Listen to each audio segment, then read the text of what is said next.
नमस्कार friends, welcome to exam गुरुजी।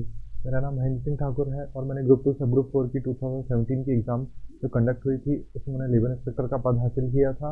और friends उसमें अपन ने जितने भी प्रीवियस ईयर्स के जो पेपर्स हैं उनको अभी टेस्ट सीरीज से लास्ट पेपर है। तो अपन ने एक चीज़ देखी है सारे इस पेपर्स में कि 25 नंबर में से 5 से 7 नंबर का ये जो पूछते हैं कॉमन सेंस बेस्ड के सवाल पूछते हैं। उसके अलावा 15 से 20 नंबर के ऐसे क्वेश्चन होते हैं जिसे कि हमको या तो आपको चैप्टर पढ़ना पड़ेगा या तो टॉपिक समझना पड़ेगा, या तो आपने कोई मैनेजमेंट या बीबीए कर रखा हो, उस टाइप के स्टूडेंट हो भी, आपने बहुत अच्छे से तैयारी करी हो, तब आप इस चीज़ को, इस पेपर को आप समझ सकते हैं। तो आइए अब हम चालू करते हैं। ये हमारा लास्ट सेट है, 12th सेट है ये। आइए अब हम फर्स्ट क्वेश्चन पे आते हैं। Which of the following aspects of career planning includes the attitudinal characteristics that guide people through the career. इसका आंसर है कैरियर एंकर। तो ज़्यादा हमको इस क्वेश्चन के डीप में नहीं जाना है, पता नहीं किस टॉपिक से क्वेश्चन उठाया उनने। तो अपना जो प्लानिंग है, कैरियर प्लानिंग का ऐसा कौन सा एटीडेंशियल मतलब कैरेक्टरिस्टिक्स होता है जो कि हमको जीवन भर जो है एटीडेंशियल कैरेक्टरिस्टिक्स जो रहता है वो देता रहता है, प्रदान करता रहता है, जिससे हमारा कैरियर जो है बहुत अच्छे से चले और कोई समस्या नहीं आए हमको हमारे कैरियर में। अब आते हैं सेकंड क्वेश्चन पे। Aristocrat introduce suitcase with wheels, it is an example of. ये बहुत ही लाइव एग्जांपल है। एक जो आपने देखा होगा कि जो बैग्स रहते हैं अपने, जो कैरिंग बैग्स होते हैं अपने ट्रैवल बैग्स का, एक कंपनी एरिस्टोक्राट, उसने जो क्या करा था, इसके जो क्या बोलते हैं जो बैग थे उसमें पहिए उसने लगा दिए थे, पहिए लगा दिए थे बैग में। तो किस टाइप का एग्जांपल किया था उसने किया था एजुमेंटेड प्रोडक्ट्स का। ये उसका उदाहरण है। एक्चुअली एजुमेंटेड उदाहरण मतलब ये है कि संवर्धन कर दिया, एनहेंस कर दिया, या कुछ क्या बोले बढ़ा दिया, उस चीज़ की वैल्यू भी बढ़ा दी थी, देखो कीमत भी बढ़ा दी उसने, और कुल मिला के उसको एक तरीके से रेवोल्यूशन दे दिया कि हाँ भैया अब तो बैग होन में भी पहिए आने लग गए, तो उन्हें हमें रगड़ के नहीं ले आना पड़ेगा, वो अपने आप ही अपने साथ चलेंगे, थोड़ा सा दिखाएंगे। तो अब आते हैं हम थर्ड क्वेश्चन पे। Which concept advance the argument that customers will prefer products that are widely available and inexpensive. ये है मार्केटिंग का कंसेप्ट। थोड़ा सा मार्केटिंग का क्वेश्चन थोड़ा सा उन्होंने घुमा के पूछा है। इस क्वेश्चन को अपन वापस एक बार मैं आपको बता देता हूँ। मैं कौन सा ऐसा कंसेप्ट है, एक बार हिंदी में देख लो इसे। किस अवधारणा का तर्क है कि उपभोक्ताओं को व्यापक रूप से उपलब्ध और सस्ते उत्पादन पसंद आएंगे। तो ये मार्केटिंग का कंसेप्ट है। इसको हिंदी में आप देखोगे तो थोड़ा हिंदी में आपको जल्दी समझ में आ जाएगा कि ये मार्केटिंग कंसेप्ट की जो अवधारणा है उसमें यह कहा गया है कि उपभोक्ताओं जो रहते हैं कस्टमर्स को वो वाली चीज़ें ज़्यादा पसंद आती हैं जो बहुत वाइड वैरायटी उपलब्ध है। मान लो अगर कोई चीज़ है, मैं पार्ले जी का बिस्किट खाता हूँ, जैसे पार्ले जी का बिस्किट हर जगह मिल जाता है, हर दुकान में मिल जाता है, तो हमेशा उसी को पसंद करता हूँ क्योंकि मेरे को मालूम है मैं बाद में भी कहीं और जाऊँगा तो मुझे ये बिस्किट जो है हमेशा से मिल ही जाएगा। उसकी जगह कोई और ऐसे ओरियो का बिस्किट हो गया, ओरियो का बिस्किट गाँव में थोड़ी मिलेगा मेरे को, पर पार्ले जी बिस्किट है गाँव में मिल जाएगा मेरे को। तो ये कौन सी कंसेप्ट है, ये मार्केटिंग कंसेप्ट है ये। अब आते हैं फोर्थ क्वेश्चन पे। Productivity is expressed in S outputs upon input. Productivity कैसे करेंगे, output upon input, output upon input. Productivity का ये फॉर्मूला है छोटा सा, आप ऐसे याद रख लीजिए, हो सकता है इस बार भी पूछ लेंगे। अब आते हैं फिफ्थ क्वेश्चन पे। Just in time is a technique that originated in Japan and is used for optimizing the outlay on incoming supplies. मतलब ये है, पहले जस्ट इन टाइम थ्योरी मैंने आपको बताई थी एक मेरे पिछले लेक्चर में। जस्ट इन टाइम थ्योरी हो रही थी कि कोई चीज़ जस्ट अभी आई और अभी उसका उपयोग करके फटाफट उसको छोड़ दो, छुट्टी कर दो जितना भी है। तो जस्ट इन टाइम टेक्निक है, वो जापान में आई सबसे पहले, तो आप ये भी याद रख लेना। और वो किस चीज़ के लिए काम आती है, ऑप्टिमाइजिंग द आउटले और इनकमिंग सप्लाई। इसका मतलब ये है आवक पूर्ति पर परिव्यय का क्या बोलते हैं, अनुकूलन करने। इसको नॉर्मल शुद्ध हिंदी में बोलेंगे तो जितनी भी जो आने वाली जो चीज़ें हैं उसको जाने वाली चीज़ों से हमको कुल मिला के उसका गैप है वो पूरा ख़त्म करना है, ताकि कोई भी इसमें अपने क्यों नहीं रहे, जितना प्रोडक्शन हो रहा है उतना ही माल आ रहा है, उतना ही माल जा रहा है। अब आते हैं सिक्स क्वेश्चन पे। What is the best term to describe the process of attempting to influence other people to attain the organization's objective? ये है, इसका आंसर है लीडिंग। लीडिंग जो है बेस्ट टर्म है, मतलब बहुत ही अच्छे से जितने भी ऑर्गेनाइजिंग, कंट्रोलिंग, प्लानिंग, तो इसके ऑप्शन बनेंगे नहीं, क्योंकि लीडिंग है उसका बेस्ट ऑप्शन बनेगा। इसीलिए क्योंकि उससे जो कंपनी के जो और अपने जो क्या बोलते हैं उसे, हम कोई भी मैनेजर है वो दूसरों को अच्छे से इन्फ्लुएंस कर सकता है। इन्फ्लुएंस ऐसे कर देगा कि हाँ भैया मेरे में बहुत अच्छे गुण हैं, मेरे में एक लीडर होने के भी गुण होते हैं, तो उन गुणों से वो अलग दूसरे पीपलों को इन्फ्लुएंस करेगा अपना काम निकलवाने के लिए। कुल मिला के तो बात यही है। अब हम 7th क्वेश्चन पे आते हैं। Debit balance in cash book means favourable balance. सीधे आप इसको याद रख लेना और ज़्यादा इसमें कुछ आपको इतना दिमाग लगाने की भी ज़रूरत भी नहीं है। फेवरेबल बैलेंस होता है डेबिट बैलेंस कैश बुक में, उसका मतलब फेवरेबल बैलेंस होता है।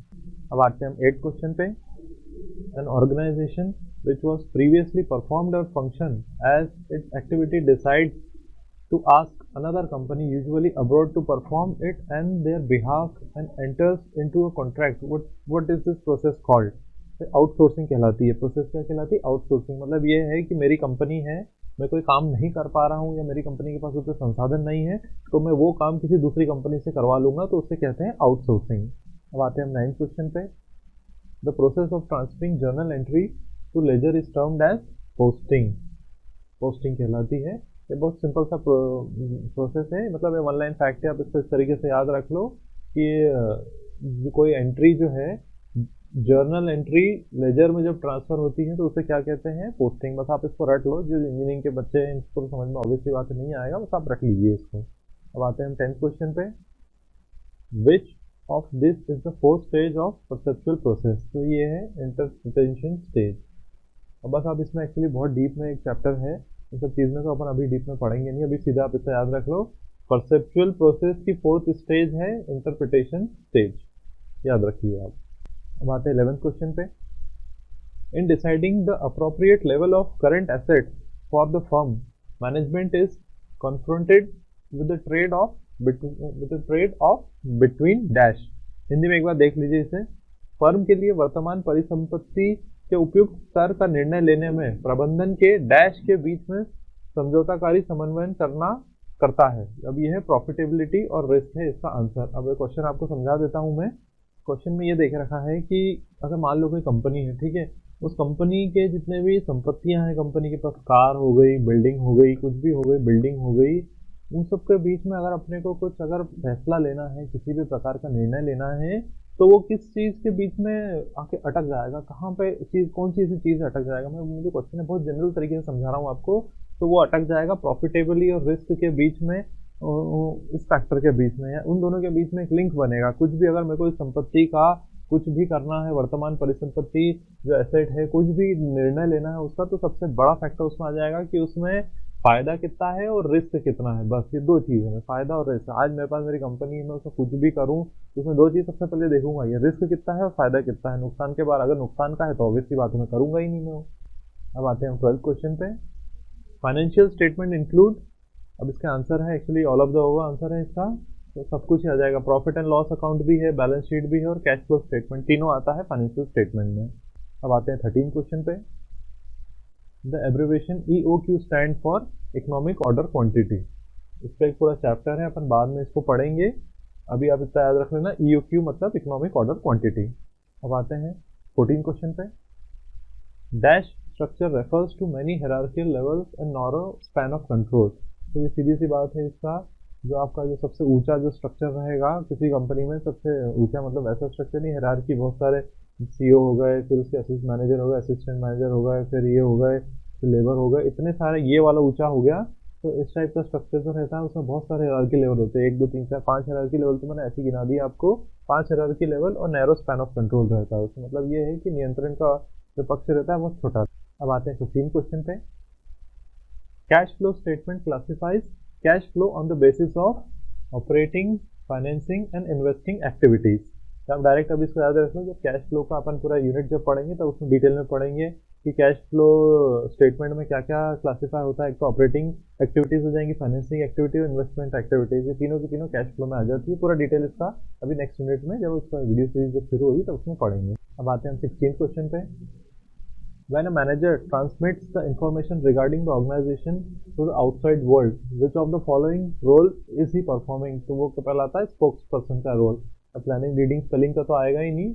कोई मैनेजर है पूरी, मतलब अपनी कंपनी के मतलब उसमें विभाग, कंपनी के जो बिहाफ में अगर पूरी दुनिया को कुछ बोल रहा है तो वो क्या कहलाएगा? उस टाइम स्पोक्स पर्सन कहलाएगा, मतलब वो एक प्रवक्ता कहलाएगा। अब आते हैं 17 क्वेश्चन पे। Profitability index is also known as benefit cost ratio. बहुत एक प्रॉफिट का बहुत ही क्या बोलते हैं, अकाउंटिंग के बहुत ही डीप वर्ड है ये, ऐसे तो कोई बोलता नहीं है। Benefit cost ratio, profitability index को क्या, प्रॉफिटेबिलिटी इंडेक्स को बेनिफिट कॉस्ट रेशियो भी बोलते हैं। अब सीधे सीधे याद रख लेना इसको डायरेक्ट ऐसी। Profit profitability index is equals to benefit cost ratio. अब आते हैं हम 18 क्वेश्चन पे। Bonds, debentures and long term loans are part of long term liabilities. अब ये क्या होता है मैं आपको बता देता हूँ। मैं बॉन्ड्स क्या होते हैं, डिबेंचर्स और टर्म लोन्स, ये सब किस चीज़ के हिस्से हैं, लॉन्ग टर्म की जिम्मेदारी है, लॉन्ग टर्म के दायित्व हैं। आज मैंने किसी चीज़ से बॉन्ड बना लिया, किसी कंपनी से बॉन्ड बना लिया, तो मेरे लिए उससे बहुत लंबे बॉन्ड कोई 2 महीने 3 महीने के नहीं बनते, वो सालों के बनते हैं बॉन्ड। और ये टर्म लोन्स तो आपको पता ही है लंबे लंबे टाइम के होते हैं, डिबेंचर्स भी लंबे लंबे समय के होते हैं। तो ये सब लॉन्ग टर्म की लाइबिलिटीज होती है, बहुत लंबे समय की क्या बोलते हैं देनदारियां होती हैं। अब आते हैं 19 क्वेश्चन पे। XYZ limited prepares profit and loss account for the year 2015-16। It is following a time period concept. मतलब ये है कि कोई XYZ कंपनी है जो भी है वो प्रॉफिट एंड लॉस अकाउंट बना रही है 1 साल के लिए, तो कौन सा कंसेप्ट फॉलो कर रही है, टाइम पीरियड कंसेप्ट है। टाइम पीरियड कंसेप्ट बस ये रहता है कि कोई एक समय सीमा के निर्धारण में कोई हम काम करेंगे तो टाइम पीरियड कंसेप्ट बोलते हैं। अब आते हैं 20वें क्वेश्चन पे। Which of the following is concern with the individuals general attitude towards his और लाइफ जॉब। तो ये है जॉब सेटिस्फैक्शन। बहुत सिंपल सा क्वेश्चन है, कॉमन सेंस का, कि कोई काम कर रहा है तो किस चीज़ के लिए काम कर रहा है, और मतलब वो इंडिविजुअल का जनरल एटीट्यूड है अपनी लाइफ की तरफ। तो जॉब सेटिस्फैक्शन, हाँ भैया हम संतुष्ट हैं और हमारी नौकरी से हमको कोई ऐसा दिक्कत नहीं है।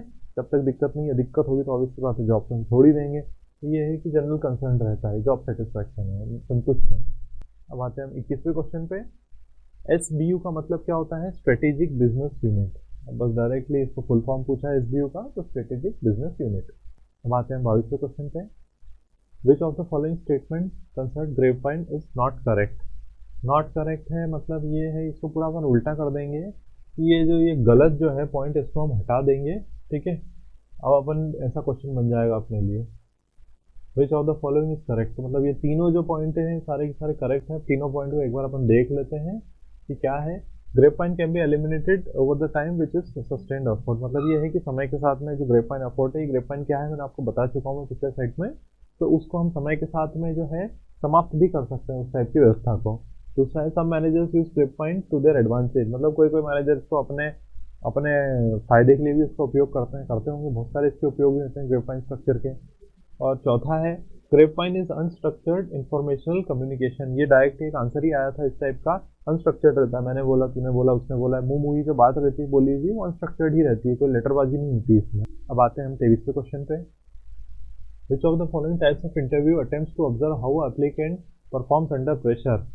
तो ये PSC का इंटरव्यू समझ लो आप, स्ट्रेस इंटरव्यू बोलते हैं इसको, कि एम्प्लॉय को जिसको हम नौकरी पर रखना है उसका इंटरव्यू में बहुत स्ट्रेस लेते हैं, बहुत प्रेशर में उसका इंटरव्यू लेते हैं। तो किस टाइप का इंटरव्यू कहलाता है वो, स्ट्रेस वाला इंटरव्यू। अब आते हैं हम 24वें क्वेश्चन पे। Which of the following is example of use of funds. मतलब ये है कि पैसों का उपयोग, यूज ऑफ फंड मतलब पैसों का उपयोग, ठीक है। तो क्या होगा उससे, डिक्रीज इन कैश तो हो ही जाएगा, डिक्रीज इन कैश। अब आते हैं हम 24वें क्वेश्चन पे। Which of the following is example of use of funds. तो डायरेक्ट हम इसके आंसर पे आए थे, इंक्रीज इन फिक्स्ड एसेट। मतलब ये है कि पैसा खर्च करेंगे तो कुछ ना कुछ आएगा ही आएगा कंपनी के जो जनरल नियम के हिसाब से। अब देखा जाए तो डिक्रीज इन कैश भी कहीं ना कहीं बन जाता है कि पैसा खर्च करेंगे तो नगद कम होगा, टैक्स रिफंड ये तो खैर बनता नहीं है इसका answer. Increase in any liability मतलब दायित्व के रूप में, दायित्व तो काय का बनेगा, अपन अपने पैसे खर्च कर रहे हैं। तो इसमें 2 ऑप्शन है, डिक्रीज इन कैश और इंक्रीज इन फिक्स्ड एसेट्स। तो देखा जाए कंपनी के पॉइंट ऑफ व्यू से अगर पैसा खर्च करेंगे तो अपनी जो परिसंपत्ति है वो बढ़ाएंगे, ठीक है फ्रेंड्स। तो ये डिक्रीज इन कैश जो इसका ऑप्टिमम आंसर नहीं बनेगा, इसका ऑप्टिमम आंसर बनेगा इंक्रीज इन फिक्स्ड एसेट। अब आते हैं 25वें क्वेश्चन पे। Which of the following is not an example of upward communication. तो अपवर्ड कम्युनिकेशन क्या रहता है, मैंने आपको बताया था एक मेरे वीडियो में, जो निचले स्तर से लेके जो टॉप लेवल का जो स्तर रहता है, जहाँ पे CEO बैठते हैं कंपनी के, CEO उन तक उसका कौन सा जो है एग्जाम्पल नहीं है, वो है कॉर्पोरेट पॉलिसी स्टेटमेंट जो है उसका नहीं है। अब एग्जाम्पल ऑफ अपवर्ड कम्युनिकेशन ये अपन और देख लेते हैं, इसमें नॉट को हटा देते हैं। Purchase order summary, sales report और प्रोडक्शन रिपोर्ट जो है ये अपवर्ड कम्युनिकेशन के एग्जाम्पल रहेंगे। मतलब ये है कि कुछ नीचे स्तर पे कोई चीज़ खरीदी है मैंने, तो सीधी सी बात है धीरे धीरे करके अपने बॉस को ऊपर बताना ही रहेगा मेरे को, तो ये भी अपवर्ड हो जाएगा। सेल्स रिपोर्ट भी यहाँ से नीचे लेवल पे सामान बिकेगा तो जाएगा ऊपर वो बॉस के पास में, और परचेस ऑर्डर समरी भी जाएगा ही जाएगा। ये काफ़ी ट्रिकी और अच्छा क्वेश्चन था ये, बहुत सारे बच्चों को आते हुए भी उन्होंने गलत ही कर दिया होगा, पर देखा जाए तो बहुत थोड़ा कॉमन सेंस का क्वेश्चन था ये, ठीक है फ्रेंड्स। तो ये टेस्ट सीरीज जो है मतलब टेस्ट सीरीज बोले, मतलब पिछले बार के जो क्वेश्चन थे सारे हमने 12 सेट इसके किए जिसमें 300 क्वेश्चन थे। तो आपने देखा है कि मैनेजमेंट इतना भी सिंपल नहीं जितना समझते हैं, कुछ कुछ क्वेश्चन इसमें जो कॉमन सेंस के आते हैं। तो फ्रेंड्स अभी जो मैं नेक्स्ट जो है इसमें पूरी एक वीडियो सीरीज चालू करूँगा मैं, जिसमें जो प्रीवियस ईयर्स के पेपर्स से जो बेस्ड टॉपिक्स, जिन जिन टॉपिक्स पे जो क्वेश्चन आए थे वो उन उनके क्या बोलते हैं उसकी पूरी यूनिट्स जो है, चैप्टर्स जो हैं, वो हम इसको पूरा पढ़ेंगे। इसको पूरा थ्योरेटिकल सीरीज होगी वो। ठीक है फ्रेंड्स, तो मिलते हैं हम नेक्स्ट थ्योरेटिकल सीरीज में।